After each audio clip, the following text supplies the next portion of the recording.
Good morning, students. How are you all? I hope you all are good and safe at home. So, here's your English teacher. Students, last week we took first two chapters of book Flamingo, and today we are going to take the third chapter, Deep Water by William Douglas. Deep Water is written by William Douglas, and this chapter is a biographical account. This chapter is an excerpt from the book of Men and Mountains by William Douglas. In this chapter, he tells about his fear of water and how he conquered it by determination and willpower. Students, last week some students were not able to download the video since the videos were a bit long. Since this chapter is also a long one, so I decided to take the chapter in two sessions.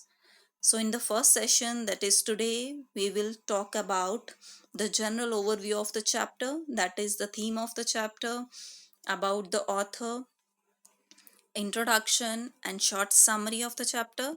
And tomorrow, in the second session, we will take the detailed explanation of deep waters. So, let's go on to the chapter. About the author, William Orville Douglas was an American jurist and politician who served as an Associate Justice of the Supreme Court of the United States.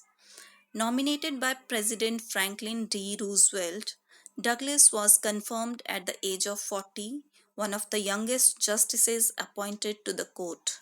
He was a leading advocate of individual rights. Theme of the chapter.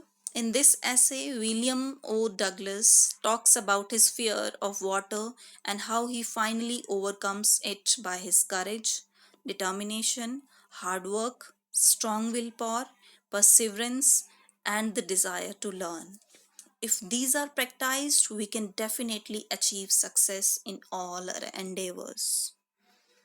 So let's go on to the introduction of the chapter. In this story, Douglas talks about his fear of water and how he finally overcomes it with strong willpower, courage, hard work, and firm determination. Once he took courage, the fear vanished. The writer's experiences further confirm the proverbial truth where there is a will, there is a way. So let's go on to the short summary of the chapter. The narrator had developed a terror of water since childhood. When he was 3 or 4 years old, the writer had gone to California with his father. One day, on the beach, the waves knocked the child down and swept over him. The child was terrified, but the father, who knew there was no harm, laughed. The experience bred a permanent fear of water in the child's subconscious mind. Another incident, more serious, increased his terror. The writer was trying to learn swimming in the YMCA swimming pool in Yakima. YMCA is Young Men Cricket Association. One day, while he was waiting for other boys, a big boy suddenly played a dangerous prank and pushed him into the water. The writer was terribly frightened. He went down 9 feet into the water. When he reached the bottom, he jumped upward with all his strength. He came up but very slowly. He tried to catch hold of something like a rope but grasped only at water. He tried to shout but no sound came out. He went down again. His lungs ached, head throbbed, and he grew dizzy. He felt paralyzed with fear. All his limbs were paralyzed. Only the movement of his heart told him that he was alive. Again, he tried to jump up, but this time his limbs would not move at all. He looked for ropes, ladders, and water wings, but all in vain. Then he went down again, the third time. This time, all efforts and fear ceased. He was moving towards peaceful death. The writer was in peace. When he came to consciousness, he found himself lying on the side of the pool with the other boys nearby. The terror that he had experienced in the pool never left him. It haunted him for years and years to come. It spoiled many of his expeditions of canoeing, swimming, and fishing. It spoiled his pleasures in Maine Lakes, New Hampshire, Deschutes, Columbia, and Bumping Lake, etc. But the writer was determined to conquer his terror. He took help of a swimming instructor to learn swimming. The instructor taught him various sections necessary in swimming part by part. He put his face underwater and exhaled and inhaled, raising it above water. He practiced it for several weeks. He had to kick with his legs a few weeks on the side of the pool.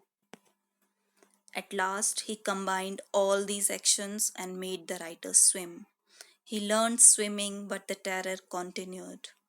So deep was his childhood experiences. But frightened him was the fear of fear. Whenever he was in water, the terror returned.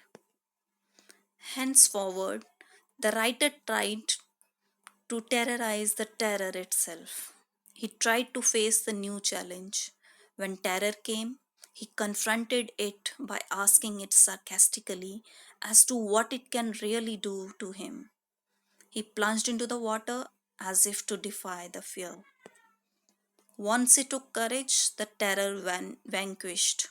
He faced the challenge deliberately in various places like the warm lake. He conquered terror at last. So, in this chapter, students, the writer conveys the idea that fear is a great obstacle in the way of happiness. It is a negative feeling which paralyzes a human being and makes him passive. The story also conveys the message that we should make consistent efforts to overcome fear.